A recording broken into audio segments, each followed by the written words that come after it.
Buongiorno e come sempre ben ritrovati con ore 13, siamo in diretta, vi ricordo il numero telefonico per intervenire 049 4906 054. Buon lunedì a tutti quanti. Oggi di che cosa parliamo? Un argomento che ormai da qualche giorno, a parte il coronavirus e la crisi di governo, che sta preoccupando parecchio, la denatalità. Anche oggi sugli articoli della stampa locale e meno è uscito proprio questo problema molto serio, le culle vuote. In Italia non si fanno più figli, ma non solo non li fanno più gli italiani, ma neppure gli immigrati, nemmeno gli stranieri. E allora oggi ne discutiamo il tutto con il piacere di avere in studio Arianna Lazzarini, onorevole della Lega, ma anche sindaco, lo dica bene? Di Pozzonovo, provincia di Padova. In provincia di Padova. Buongiorno a tutti. Poi il piacere di avere in studio con noi il professor Ivano Spano, docente di sociologia dell'Università di Padova. Benvenuto. Buone cose a lei. Che adesso ci racconterà anche qualcosa che non so nemmeno io, ma ha detto che ce la racconta. E poi ho il piacere di avere in studio con noi Nerio Tiso, consigliere comunale del Partito Democratico di Padova. Benvenuto. Grazie, buongiorno a tutti. Perché anche il Comune di Padova, oggi abbiamo visto, no? Stiamo messi mica tanto bene con i dati. C'è tutta l'informazione. Insomma, non si sta bene. Allora, prima di tutto mando i saluti perché c'è una montagna di gente ammalata a casa. E visto che si parla di bambini, saluto una bambina che si chiama Maria Sole, che ha avuto tanta febbre a 40 per una settimana. Quindi baci a tutti i bambini. Senta, intanto prima di tutto Ivano Spano, ha qualcosa da dire? Perché o dica adesso o taccia per sempre. Cosa farà lei in primavera? Ma visto che ci sono le elezioni per la Regione Veneto e visto che mi avviso, almeno dal mio punto di vista, ma non credo di essere solo, non si considera gestita in maniera adeguata alla Regione stessa, c'è una certa pressione a ciò che io mi possa candidare a Presidente. Quindi lei si candiderà a Presidente, correrà per la poltrona di Governatore del Veneto 2020. La diamo come notizia. Probabilmente. Ma scusi, e dietro di lei chi ci sta? Adesso la sceneggiatura, la scenografia, scusi, ma chi c'è? Quanti si pongono il problema di agire un reale cambiamento. Ma chi gliel'ha chiesto? Va bene, un po' di persone sagge a cui... Vabbè, poi scaveremo nel torbido. Diciamo non aderenti alle istituzioni tradizionali. Vabbè, allora vi abbiamo dato una notizia, voi pensavate che ci fosse Zaia da una parte e Lorenzoni, no, attenzione, c'è anche l'oscuro professore, no, perché non lo sappiamo ancora chi gliel'ha chiesto, ma poi lo scopriremo. Vabbè, allora intanto congratulazioni perché insomma è sempre un'avventura che inizia, ma veniamo alle cose più importanti. L'Italia è il paese delle culle vuote, pensate che i dati Istat ci dicono che sono nati 435.000 bambini ed è il dato più basso negli ultimi 102 anni. Il calo è di 140.000 unità dal 2008 e quindi siamo una società dove aumenta l'età, nascono meno bambini, c'è un saldo negativo e apparentemente nessuno fa nulla perché sono passati tanti governi, però chi ha voglia di fare i figli? Nessuno forse, perché non ci sono garanzie. Lei, onorevole, mi sembra che della famiglia se ne è sempre occupata. Sì. Ha visto qualche cambiamento? Perché sono passati 10 anni. Esattamente, 11 anni, da 2009 quando ero assessore provinciale delle politiche familiari, che era stato istituito proprio il dicastero, diciamo, in assessorato alla provincia di Padova. Sì, tante cose sono cambiate, è inevitabile, insomma, i dati lo confermano, credo sia il dato, anzi dal 1918, come giustamente ricordato prima, non c'è più un ricambio naturale, ci sono questi fenomeni purtroppo che ovviamente la famiglia è il principale perno della società, senza la famiglia il paese non regge, perché il paese è fatto sì di istituzioni ma prima di tutto dei cittadini. Io lo vivo quotidianamente nel mio piccolo, come ricordato bene prima, sono sindaco di una piccola comunità di 3.800 abitanti e la prima cosa che le famiglie, parto da questo presupposto, le famiglie già composte, quindi chi ha già un figlio, perché ci sono fare anche dei distingui, diciamo, no? Innanzitutto le misure e gli atti concreti che bisognerebbe porre, come lo sto facendo io nel mio piccolo cofondi comunali, poi arrivo ovviamente anche al governo, sono degli atti concreti, delle misure concrete per far sì che le famiglie vengano salvaguardate. È normale ed è inevitabile che la famiglia purtroppo è composta in tarda età.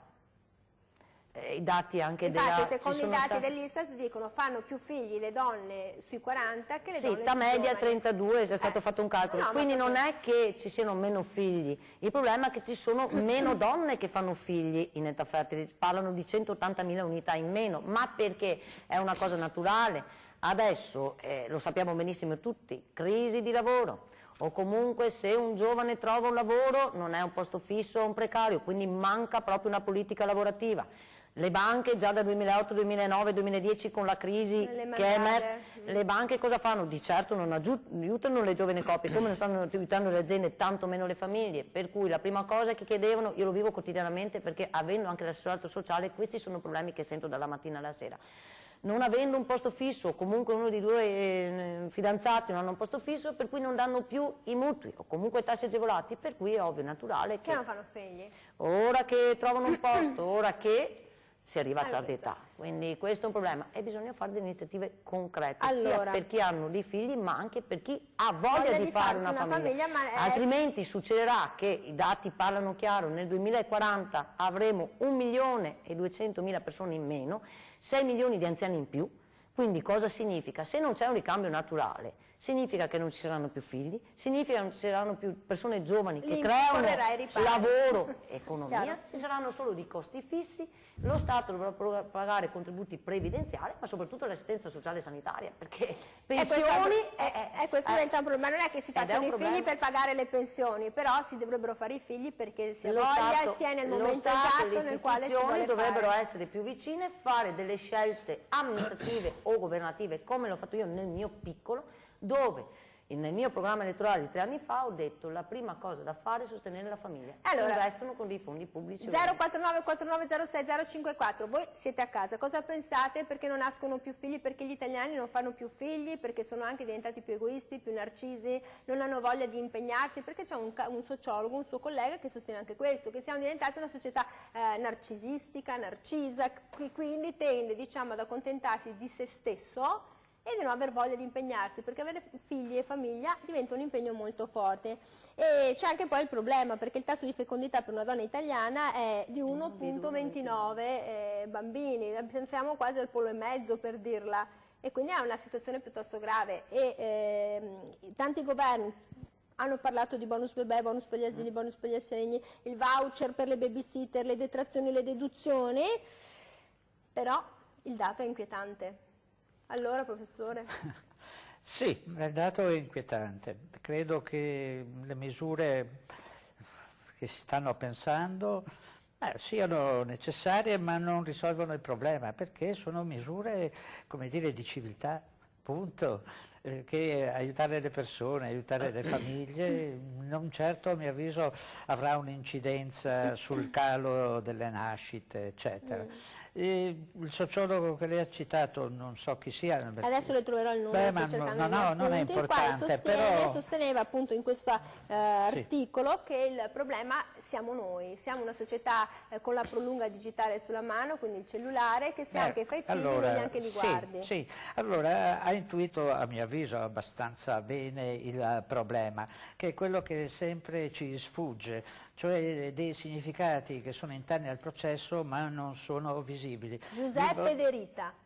Giuseppe De Rita. Allora siamo nelle alte sfere della sociologia. Detto questo, vorrei fare un esempietto. Io vado a Roma 3 giorni alla settimana, prendo un treno che è quello più veloce, alta velocità. Bene, dico l'esperienza di mercoledì scorso. Davanti a me, dopo un po', credo non immediatamente a Padova, si siede un giovane, si mette il suo computerino, io lo saluto, l'ho visto meravigliarsi. Cioè a dire, se tu saluti una persona e ci stai davanti circa 3 ore, quello manco ti vede, tu sei diventato invisibile, c'è un ego riferimento eccezionale, non ci fermiamo più neanche a vedere se una persona ha bisogno, oppure dare il passo a una persona, si meravigliano. Ma perché non vedono? Forse perché tu non ti ringrazia, io sempre in quel treno, perché è diventato per me una difficoltà viaggiare, solo per questa ragione. Io ero seduto in prima fila, passa un omone grande e grosso lo zaino che aveva sulla spalla, si vede anche la nobiltà di denaro di questa persona, me lo sbatte in faccia, ma era alto 2 metri, mi saltano gli occhiali importanti, tra l'altro mi sanguina il naso, non si è neanche fermato a chiedere scusa. Ma questo non è stato un viaggio, Ecco, è stato un viaggio all'inferno, professore? ma direi di sì. Che ma ci questo sono... non si è scusato per mi scusi, professore? Assolutamente, è andato dritto. Non ti girare, ma guarda, passa. Va bene. Questo signore è così. Allora, questo si chiama ego riferimento. La persona è centrata su se stessa. Perché? Perché la difficoltà oggi collettiva di realizzarsi è scemata molto in basso. E quindi un testo che ho scritto qualche tempo fa, neanche tanto, La malattia dell'Occidente. Io citavo come malattia dell'Occidente quella che noi chiamiamo la normalità, ovvero è una normalizzazione, una standardizzazione dei soggetti umani. Quindi ognuno cerca di salvarsi, ma da solo, senza incidere sulla dimensione sociale. Quindi ai figli non gliene frega niente perché tanto conta solo il sé. E poi se lei dopo mi darà la parola aggiungerò qualche cosa sui figli, perché già l'onorevole ha già detto delle cose importanti, però c'è da valutare questo passaggio. E allora, senta Nerio Tiso, la Ministra delle Pari Opportunità e della Famiglia Elena Bonetti ha detto che il compito delle istituzioni è rimettere al centro la famiglia e restituire loro la speranza. Ci proviamo con il Family Act, la visione integrata di politiche per permettere a uomini e a donne di fare scelte libere e consapevoli. Belle parole. Diciamo che le parole, bisogna passare sempre dalle parole ai fatti. Comunque se il buongiorno viene dal mattino, speriamo che ci sia sicuramente, che ci sia anche l'azione di governo che permetterà alle famiglie, insomma a chi ha deciso di fare figli, di stare se non meglio almeno un po' meglio. Sta di fatto comunque che noi non possiamo non fare un riferimento anche dal punto di vista storico recente, ma anche dal punto di vista europeo. Allora, dal punto di vista storico, le azioni nei confronti della famiglia, del welfare familiare, chiamiamolo così, è sempre stato delegato alla famiglia stessa. Siccome c'era un welfare di solidarietà familiare, i nonni, tanto per dire qualcosa, le politiche venivano fatte in questo modo, solo che sono rimaste in questo modo e quindi di fatto oggi non è più possibile sostenerle. Non è più possibile perché i nonni sono i nonni i nonni lavorano, non solo lavorano, ma diventano anche persone assolutamente autonome che vogliono avere la loro vita e di conseguenza questo diventa sempre maggiore difficoltà. Primo, secondo. Il secondo me lo dice dopo la pubblicità, porti certo, pazienza perché abbiamo no. anche dei tempi stretti. Ma 049 49 06 054, torniamo dopo la pubblicità. Voi che siete a casa, perché secondo voi non facciamo più figli? Perché siamo egoisti? Perché non abbiamo i sostegni, non ne abbiamo gli aiuti? Per quale motivo? Torniamo dopo la pubblicità.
Eccoci qui, siamo tornati con la diretta 049 4906 054. Perché non facciamo più figli? Perché, come dice il professore, siamo una società, in fondo stiamo bene da soli, ma perché prendersi altri impegni? No, ci sono problemi strutturali, ci sono problemi di welfare, di sostegno alle donne, a chi anche vuole fare dei figli e banche che non aiutano. Poi dicevamo con Nerio Tiso il punto numero 2, gli asili nido, gli asili in generale. No. Sono un problema serio. Questo è un problema serissimo, serissimo, perché gli asili nido, sia comunali, insomma, no, gestiti direttamente dal comune, quelli statali o comunque quelli privati, hanno dei costi importanti, molto importanti. Cioè, vuol dire che se va bene paghi 400 euro, 500 euro al mese, se va bene. Allora, più i pannolini, più il latte in sì, polvere, con l'IVA al 22%. Poi c'è un altro discorso molto importante, la fascia 3-6 anni, cioè quelle che vengono chiamate le scuole paritarie. Allora, se ci sono meno figli, questo non vuol dire che sono meno importanti, perché ci sono purtroppo persone che devono arrabattarsi perché non possono pagare 200 euro nella scuola privata, pubblica paritaria, chiamiamola così, non statale, e non riescono ad entrare nelle scuole comunali perché non hanno l'ISEE, perché eccetera, eccetera, eccetera, e quindi si trovano in profonda difficoltà. Terzo elemento, e questo è più politico, di queste scuole paritarie, alla fine sia lo Stato che la Regione, che i comuni, con le loro difficoltà, no, mettono qualcosa, ma non riescono a capire che quello è un segmento. È un segmento. Siccome tu comune, tu regione, non riesci a far fronte, a sopperire, e cioè a dire lo gestisco io direttamente, dovresti capire che questa è una cosa come se fosse tua. Perché ci sono i bambini. Cioè lei dice, offrono un servizio come quando, non so, penso al comune di Padova, si convenziona con qualcosa perché gli fa il servizio. Siccome lo Stato ha deciso che questi siano paritarie, cosa voglio dire? Vuol dire che tu devi avere tutto ciò alla pari delle altre scuole, cioè la didattica, le maestre devono essere laureate, i servizi devono essere gli stessi, gli ambienti devono essere alla pari. Siccome tu non riesci a sopperire, cioè tu non riesci a gestirlo direttamente, non puoi pagare le maestre, tanto per essere chiaro, certo. non riesci a gestire il sistema, quel poco che abbiamo, e hai sempre delegato, come hanno fatto di fatto con i nonni, hanno sempre delegato. Adesso in questo momento, quando di fatto tu vedi che da una parte non riesci più a gestire nemmeno i tuoi, dall'altra parte fai fatica a dare dei contributi che siano significativi alle scuole paritarie, nella fascia, ripeto, 3-6 anni, che cosa facciamo? Allora, che cosa facciamo? Io prendo una telefonata, ma c'è un fenomeno che io non sopporto, ed è il fenomeno del colloquio ad una donna che arriva anche in una grande azienda e al maschio non gli viene chiesto, ma alla donna chiedono, ma lei ha intenzione di avere figli? Questo è tremendo. Pronto, buongiorno. Buongiorno, sono Adriana di Montebelluna. Buongiorno Adriana. Perché non si fanno più figli? Tanto è un impegno enorme fare figli, per il semplice motivo che bisogna dargli un'educazione, cioè non è facile, ecco, anche questo, perché bisogna dargli un'istruzione sì, ma un'educazione soprattutto, perché mi sembra che c'è la maggioranza, la stragrande maggioranza dei ragazzi siano anche maleducati. Grazie, scusate, questa è la mia opinione. No, ma ha fatto bene, cioè lei dice va bene fare figli, è bello anche fornirgli l'istruzione, le scuole più belle, ma se non sei educato formi poi una società di gente spaccanaso del professor Spano. Allora io do la parola ad Arianna Lazzarini. Allora ha capito un po' quello che ha detto, no, il problema delle scuole paritarie, ma c'è anche questo problema tremendo, visto che si parla di pari opportunità, mettiamo anche all'uomo, ma lei ha intenzione di fare figli, è deprimente. Allora mi collego un attimo a quanto è stato detto prima, sui servizi, sugli asili, no? Io da comune, da sindaco ho avuto un problema. Appena diventata sindaco, sta anche nelle istituzioni poi in qualche maniera trovare delle soluzioni, delle misure concrete per aiutare nel piccolo le famiglie e per salvaguardare in questo caso la comunità. Io ho un micronido comunale con un bando che è stato fatto nel 2013 quando ero in consiglio regionale, quindi la casa sull'albero che è del comune, e poi avevo una materna, ce l'ho ancora, dico così perché ho sottoscritto l'acquisizione il 19 dicembre del 2020, poi capisci perché dico questo. Era di una congregazione francese, Suolo Brater di Sales, dagli anni 50, ho fatto anch'io l'asilo là, la materna, quindi dai 3 ai 6 anni. Ma noi sappiamo benissimo che la materna, soprattutto per una comunità piccola come la mia, dove ho anche le scuole d'obbligo, quindi elementari e scuole medie, diventava il punto nodale tra asilo nido e scuole dell'obbligo. In questo caso cosa faccio? Lascio perdere la materna? Ci siamo tirati sulle maniche, abbiamo stanziato dei fondi comunali, quello che dovrebbe fare anche un po' il governo, perché Noi siamo l'ultimo paese a livello europeo in termini non solo di PIL, ma non di assistenza alla figura femminile, come hai detto te, in termini lavorativi, e anche come fondi. Qualcosina avevamo iniziato a fare l'anno scorso, mi auguro che l'attuale maggioranza lo porti avanti come ministro, esatto, con Fontana, che anche lì era stato istituito questo Dicastero della Famiglia, mai successo nell'arco di questi anni, e lo Stato, ad esempio in Francia, è proprio vicina alla donna e alla genitorialità. Spendono soldi pubblici per stare accanto alle famiglie. E com'è che fai a stare accanto alle famiglie? Abbassando ad esempio le rette, perché anche io ho trovato una situazione un po' particolare. Però per far sì che i miei genitori e le mie famiglie possano avere i servizi e rimangano nel mio territorio, cosa fai? Dai dei contributi, fai un abbattimento delle rette, queste sono le misure concrete. Questo bisogna fare, perché anch'io avevo, purtroppo io non ho una scuola nido o materna statale, perché così è la situazione, già dal 2015 non le trasformano più in paritarie. È piccolo il vostro, sì, ma poi ci sono state delle scelte anche governative, regione, ovviamente poi lo so, però le scelte del governo, ma non sono mica tutte paritarie. E mi riallaccio però a quello che ha detto l'onorevole: l'Italia investe l'1,8% del PIL proprio in questo fenomeno, il sostegno alla famiglia. In Francia si investono il 2,5% del PIL a sostegno alla famiglia, in Svezia il 3% del PIL, e la Finlandia è il paese più bello del mondo per essere mamme. Pronto, buongiorno. E papà. Buongiorno. Prego, buongiorno. Buongiorno, mi chiamo Franco e parlo dalla provincia. Prego. Allora, potrei parlare e argomentare in un'altra maniera, ma mi è molto facile dire così. Se fosse vero che non si fanno figli per le condizioni economiche, che magari sarà anche vero, e perché lo Stato non aiuta, e sarà sicuramente vero, allora io, facendo un mestiere che mi porta a girare per stazioni sciistiche, per il mio commercio e per vivere, nonostante quasi ottantenne, dovrei vedere a Cortina delle coppie, dei signori marito e moglie, con una mandria di figlioli, visto che sono molto benestanti. Vorrei che tenesse presente il fatto che quelli che hanno soldi, anche quelli non fanno figli, ma non li fanno non per nobili motivi e mancanza di soldi, ma per egoismo. Capito, signora?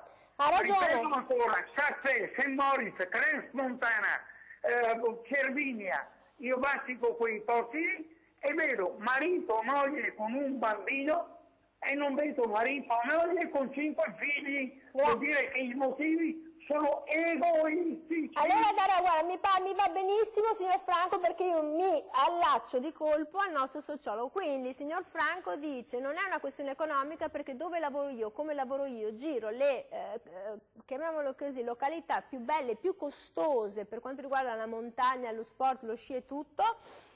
Ma questi, anche se sono straricconi, non hanno un figlio, o forse neanche mezzo, forse uno. E dice: perché sono egoisti, poi questi ce li hanno i soldi, ma non lo fanno. Perché devono spostarsi fra le diverse località sciistiche, giusto, professore? Già il tempo. Sì. Quindi non solo i soldi a mancare, quando ci sono. Sì, credo anch'io che non sia un problema di denari, certo. Ci può essere in alcune situazioni, ovviamente, ma questo per qualsiasi altro problema tendenzialmente.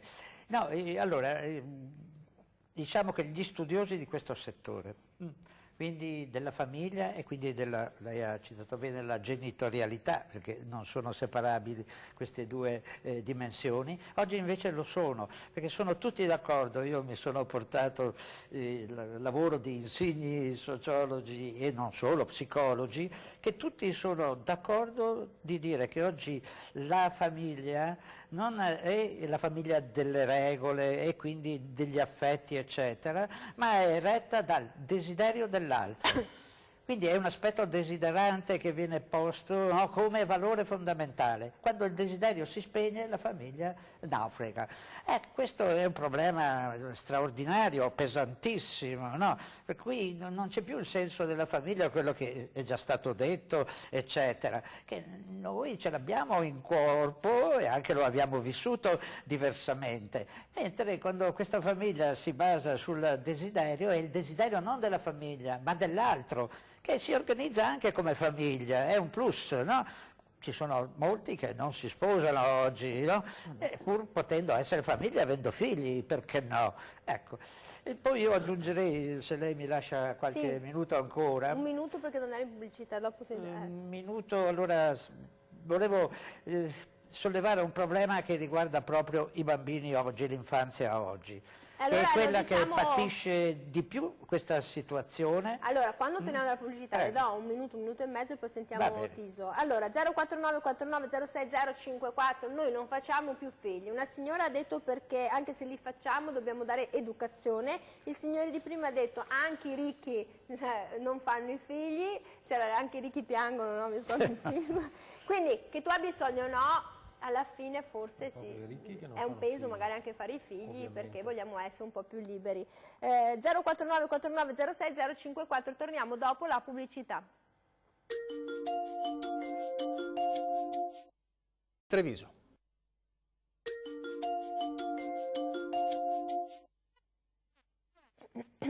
Eccoci qui, siamo tornati in diretta. Noi durante la pubblicità ci facciamo anche gli affari nostri, si parlava anche di adozione, di agevolare le adozioni. Ma allora, professor Spano, questi bambini sono bambini, come sono questi bambini, poveretti? Perché io li vedo tanto così, con la mamma che guarda il telefono, non si accorge neanche che esiste alle volte. È una bella immagine quella che ha dato.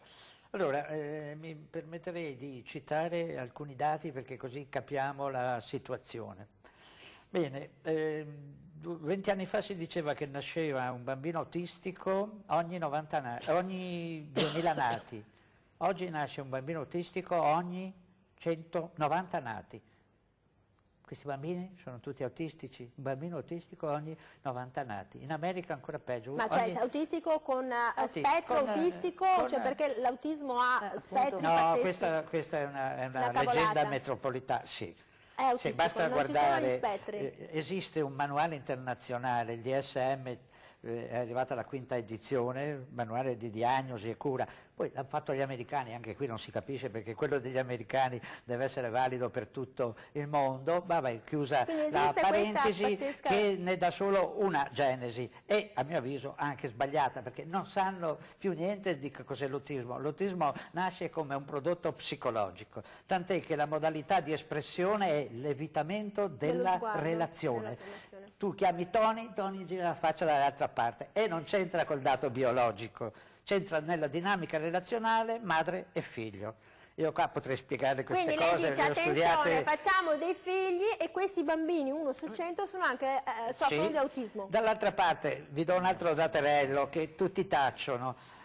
Sapete quanti bambini sono in cura psichiatrica oggi in Italia? Bene, questi si chiamano numeri oscuri perché non ce la contano mai giusta, ma mettiamo che sia così, bene, allora 1.700.000 bambini sono in cura psichiatrica, la sindrome più diffusa è depressione, mamma mia, voglio dire, questi dati sono pari a di bambini in cura psichiatrica a oltre 5 anni di natalità. Oltre 5 anni di natalità.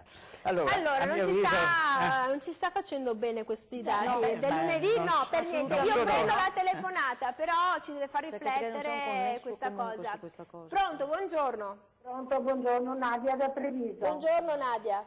Anche ai suoi ospiti. Sentendo queste cose dal professore mi fa proprio male. Perché io ho 2 nipotini, uno di 10 e uno di 9.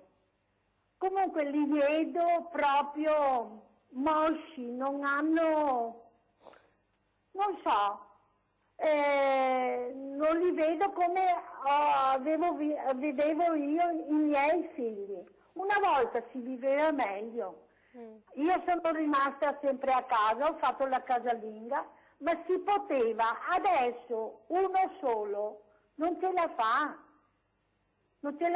con un stipendio solo.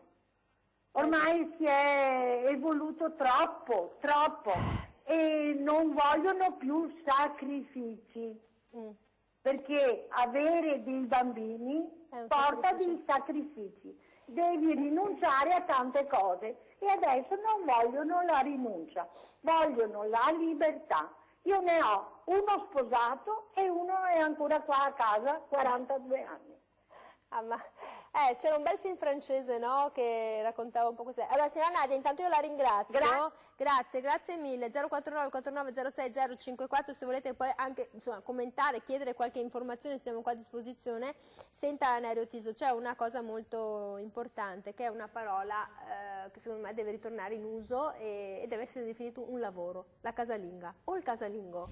Possiamo avere un governo che sostiene chi vuole fare di professione la casalinga o il casalingo? Non sarebbe di civiltà, visto che comunque in un prossimo futuro non tutti lavoreremo. La robotica sostituirà in maniera massiccia e massiva l'opera umana, il lavoro umano.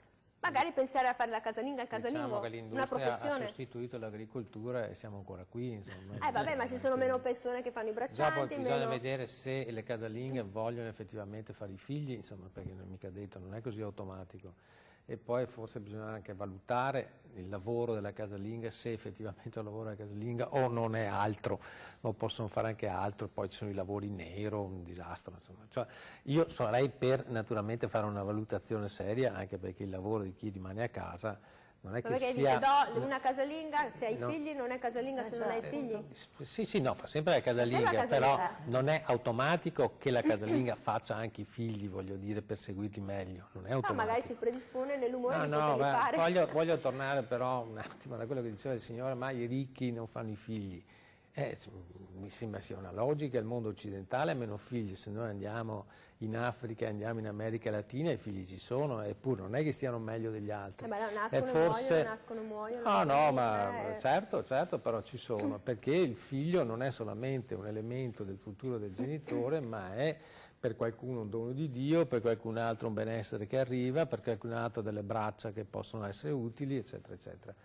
E quindi ci sono. Forse, adesso la butto un pochettino così, anche delle politiche sull'immigrazione serie potrebbero contribuire, visto che ancora, nonostante tutto, le famiglie di immigrati viaggiano a 1,94, 91 mi sembra, a famiglia, appunto a donna, scusi, probabilmente facendo una politica familiare, politica di immigrazione seria, presumo che, non dico che si risponderebbe del tutto al problema della denatalità, ma potrebbe essere una risposta. Seconda questione... Però neanche gli immigrati, guardando le statistiche, Nerio Tiso, fanno più figli come una volta. No, più figli come una volta no, ma fanno più figli. Prima generazione, seconda generazione.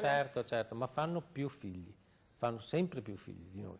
Seconda questione, nasce anche da quello che diceva l'onorevole, visto che diminuisce il numero delle donne, non c'è più il baby boom, cioè il boom del baby boom si è spento, 60, certo. Si è spento, perché le donne cominciano ad avere oltre 50 anni e per natura vuole che non possono più fare figli. Però devo dire anche una cosa che hanno detto prima, sulla questione, perché vuole dire qualcosa sull'Europa, noi parliamo sempre della Francia, ma la Francia ha una politica familiare che nasce dal dopoguerra, cioè noi dal dopoguerra abbiamo fatto quello che ho detto prima, cioè abbiamo lasciato alle famiglie che si arrangiano, perché la Francia innanzitutto ha una dimensione territoriale molto diversa dalla nostra, molto diversa dalla nostra.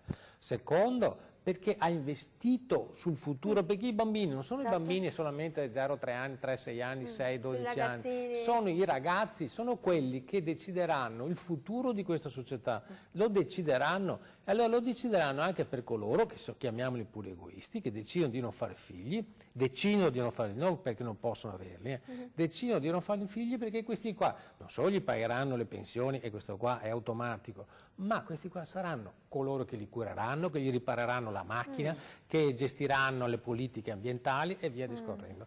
Allora, io credo che chi decide di fare figli, non dare l'incentivo perché li faccia, ma chi decide di fare figli, bisogna aiutarli. in tutti i modi, Esatto. attraverso politiche familiari governative.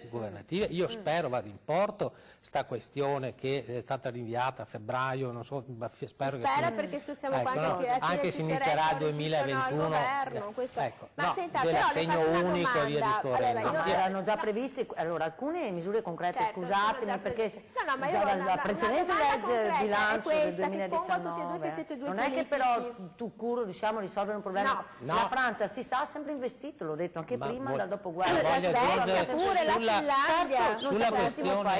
Sulla questione europea aggiungo un'altra cosa, che esiste anche la Germania.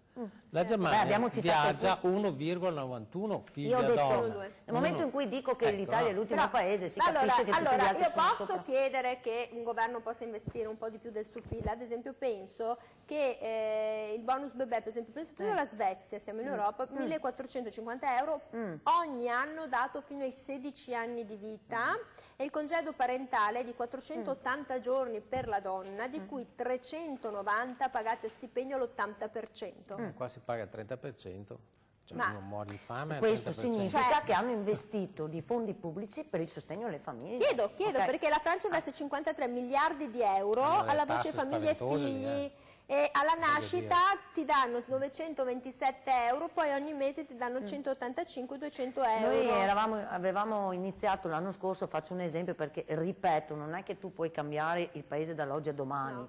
Prima venivano fatti degli interventi spot, ma magari fini a se stessi, ok? Quindi bisognava intervenire più o meno come la Francia, insomma, con misure concrete. Allora, bonus nascita l'avevamo inserito anche noi nella precedente legge finanziaria nel 2019, quindi 800 euro a nuovi nati. Faccio un esempio, nel mio piccolo, con il stipendio da sindaco, do 300 euro ad ogni nuovo nato, purché ho messo una clausola, me li investano nel territorio comunale, sì, perché cerco anche, bonus nuovo nato, sto dicendo quello che faccio io nel mio piccolo, perché ognuno di noi, le istituzioni dovrebbero fare qualcosa, goccia su goccia, magari dare una mano veramente.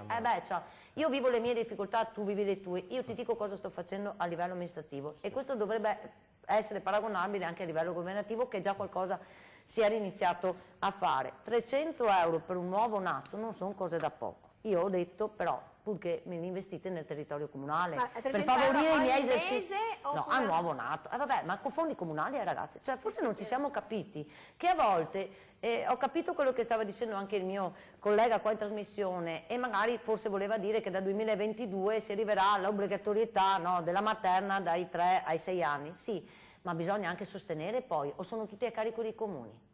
No, parliamoci chiaro, perché si fa presto a parlare, però bisogna fare delle politiche, come avevamo iniziato noi l'anno scorso, a sostegno delle famiglie, ma aiutando anche gli enti locali. Mi collego al collega Spano, la regione, ma la regione comunque subisce delle scelte, anche la regione, certo, a livello governativo, perché ti do solo questo dato. Io sono stata consigliere regionale nel 2010 e, come ha detto lei prima, le cose dal 2009 ad oggi sono cambiate. Fare il sindaco adesso, io parlo per il mio comune piccolo dove abbiamo pochi dipendenti, dove io sono il triage, come un pronto soccorso, perché i cittadini, e sono contenta, vengono dal sindaco per ogni problema. Certo. Però sono cambiate le cose anche lì. Meno trasferimenti statali, più burocrazia e più responsabilità. Allora, se guardiamo in generale la famiglia, che è il principale perno della società, è trattata malissimo, ma è trattato malissimo tutto, anche gli enti locali che non hanno la possibilità di fare queste cose.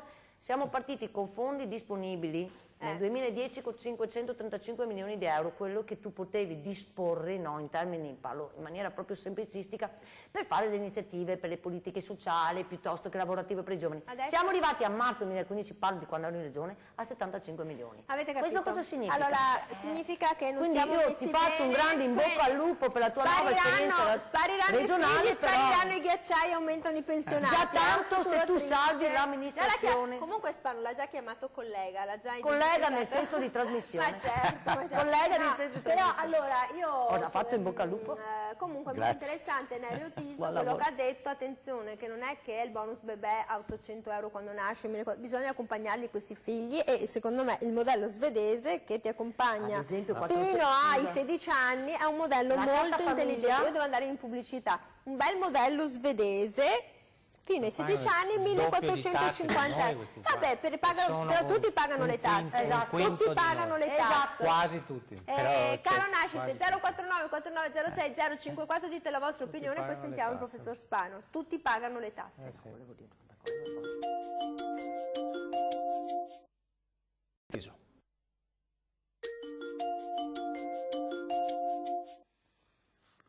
Eccoci qui, siamo rientrati con la diretta 049 49 06 054. Cosa pensate voi che siete a casa sul fatto che noi non facciamo più figli? C'è chi ha detto perché siamo egoisti, anche chi ha i soldi non li fa, chi li vorrebbe fare invece ha proprio un problema di natura economico. Allora professore, ci sono tante questioni, si ragionava, no, su quello che succede in Europa, ma durante la pubblicità, ma è giusto che emerga, abbiamo parlato anche del fenomeno delle adozioni, perché ci sono tante famiglie che si formerebbero se ci fosse ad esempio la possibilità anche di adottare dei bambini, e quelli di chi sono i figli non fanno parte del tasso di fecondità lo stesso, cioè dove finiscono questi bambini? Perché si potrebbero formare famiglie con figli. Ma allora, sì, per me sfondo una porta aperta, perché io penso che qualsiasi persona che nasce su questo nostro pianeta meriti, che sia italiano, no, a me non interessa, merita l'attenzione di ogni altro essere umano, e quindi queste cose a mio avviso hanno un senso importante di civiltà. Quello che un po' però ci manca, se lei mi permette, visto che stiamo anche andando verso la fine, glielo permetto dopo la telefonata, perché sa che il telespettatore è sacro. Poi adesso lei si deve abituare che il pubblico interagisce, perché così. Ma guardi, pronto, buongiorno. Non ci sono problemi. Ne conosco da 20 anni. Pronto, buongiorno. Bellissima dottoressa, buongiorno alla bellissima l'altra signora e i due gentili ospiti. Allora, io, se mi permettete, vorrei parlare con la dottoressa Lazzarini.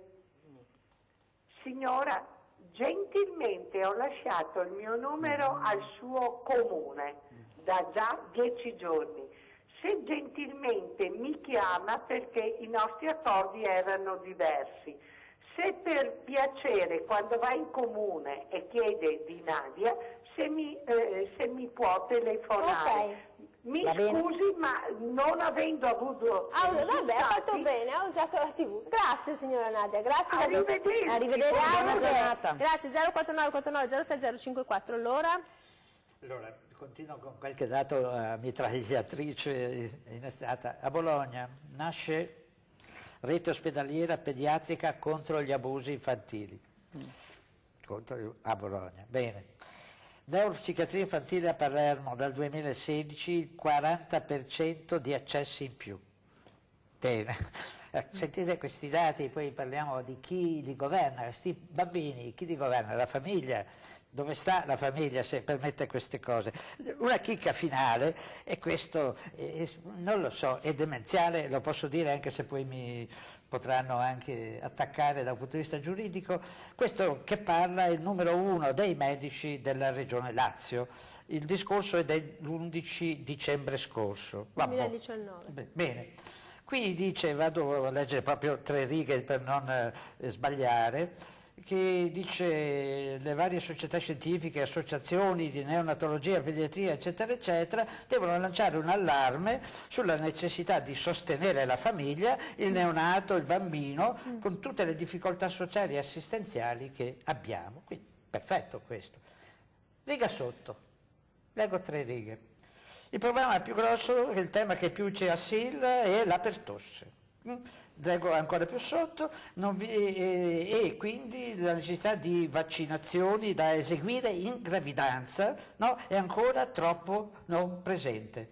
Non si fa abbastanza per far eseguire vaccinazioni durante la gravidanza stessa, eccetera, eccetera. Che cosa c'entra questo con questo signore? Allora, questi sono dei veramente malgovernanti, mestatori di bassa lega. E questo è un documento ufficiale. Lei dice, da una parte, poi dopo sono attaccato alla questione dei vaccini, sa da casa farmaceutica, lei dice, vabbè, prendo la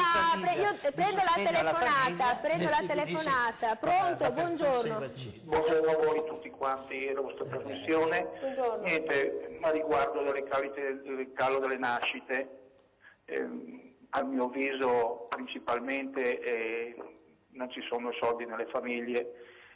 c'è il precariato del lavoro, i costi per i bambini sono molto alti, specialmente il primo anno. Io ne ho 3 figli, ormai sono grandi, perciò oltretutto i soldi non bastano mai. Dopo, per l'amor di Dio, c'è anche chi magari non si vuole sacrificare, ma questa è una cosa a sé. Principalmente non ci sono soldi, i costi del latte in polvere, costa i vitri, i pannoloni per i bambini, le visite mediche, poi quando divento più grandi gli apparecchi per i denti, ci sono tantissime cose, perciò magari qualcuno ne fa uno, oppure poi se aspetta troppo non riescono più a venire, perciò è tutto un susseguirsi. Questo è il mio pensiero. Lei ne ha fatti 3? Lei ne ha fatti 3? Sì. Che lavoro faceva o fa? No, io sono in pensione perché quindi, uno ne ha 40. Quindi aspetta i nipotini allora, aspetta i nipotini.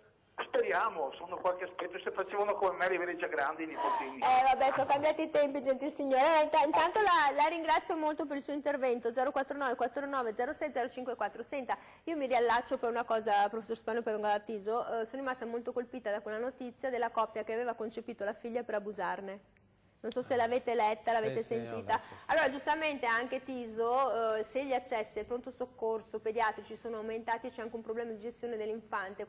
Quante volte abbiamo sentito o visto purtroppo nella cronaca le madri che scuotono e percuotono il neonato perché piange troppo e poi il neonato muore. Cioè forse bisogna anche seguire la mamma e il papà nei primi mesi di vita con delle azioni perché magari si è impreparati. Certamente, diciamo che in questo contesto c'è anche una forma di grande ansia da parte dei genitori nei confronti dei bambini che sono appena nati. Io parlo anche per esperienza personale, insomma. Cioè, nel senso che quando tu vedi che ha un 39 di febbre, questo gli dura più di 2 ore, va in panico, vai al pronto soccorso perché il pediatra non viene, perché lui lo sa e quindi si va ad intasare al pronto soccorso. Allora la questione degli abusi, adesso quel fatto lì, io penso che lì ci siano dei grossissimi problemi, insomma è un caso, non facciamocene, speriamo insomma, ecco, non facciamocene un caso uguale a tutti, insomma. Io credo che bisogna fare un'analisi seria su questo, per esempio, no, provincia di Trento c'è ma da anni questo qua, non dall'altro giorno, c'è un sito dedicato alle politiche per la famiglia, uno può andare a vedere. Non a caso, i numeri della provincia di Trento sono superiori alla media italiana, siamo sull'1,90. Sì, per forza. Allora, anche più fondi, che cosa? Vabbè, ragazzi, no, ma vuol dire, ragazzi miei, però scusa un attimo. Fatto un esempio chiaro. Scusami un attimo. No. Io dico, possiamo noi, parlo dal punto di vista governativo, ma anche dal punto di vista della ragione, cercare di fare degli investimenti a lungo termine, non domani mattina risolvere il problema, perché domani mattina non risolvo niente, domani mattina faccio chiacchiere.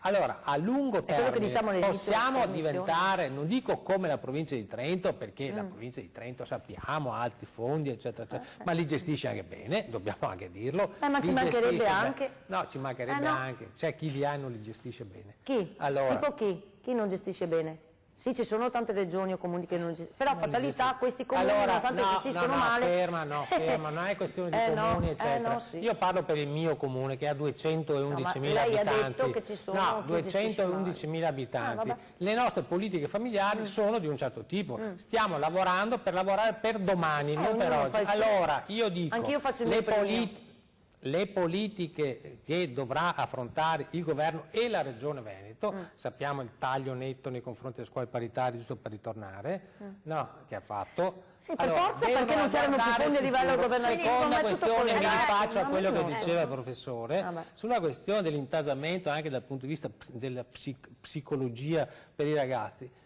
Io dico, a scuola abbiamo moltissime forme che vanno a toccare la funzione degli psicologi. Per esempio, ne cito una, BES. BES. Uno sa che cosa vuol dire l'acronimo BES? Magari il professore bisogni educativi speciali. La certificazione che viene data è consegnata alle scuole elementari e alle scuole medie. 250.000 in 2 anni. Allora, perfetto. Allora, quando uno è BES, una volta dice ma ha poca voglia di studiare, è un po' così, dobbiamo sostenere di qua. Adesso BES, quindi certificazione. Però voglio tornare che se noi facciamo delle politiche mettendoci risorse importanti, a qua a 10 anni però, non domani No, io dico mattina. da qua a 20, a 30 anni si chiama programmazione lunga. Lungo Faccio una termine. telefonata cortissima, brevissima, poi ci salutiamo perché mi dispiace. Pronto, buongiorno? Pronto? Prego, buongiorno. Buongiorno, buon pomeriggio a tutti. Buongiorno. Io ho seguiti, concordo con il fatto... Posso? Prego, prego. Sì? Vada. Buon pomeriggio. Concordo con il fatto che le famiglie non facciano figli per il fatto che vi è anche un problema economico e perché è impegnativo metterli al mondo, mantenerli. Però secondo me non è l'unico problema. Ce ne sono anche degli altri molto più importanti che sono delle motivazioni negative a far figli e che riguardano l'aspetto educativo e formativo, perché già dai 3 ai 6 anni, ai 10-11 anni, il periodo della scuola elementare, io ho qualche perplessità che le istituzioni e gli insegnanti siano messi nelle condizioni di poter soddisfare in pieno quelli che sono veramente i bisogni educativi dei bambini. Per non parlare poi di quando un genitore si trova con figli adolescenti, i quali hanno anche il diritto di staccarsi un po' dalla famiglia, da uscire e vivere una vita loro sociale, ma cosa trovano fuori dalla famiglia?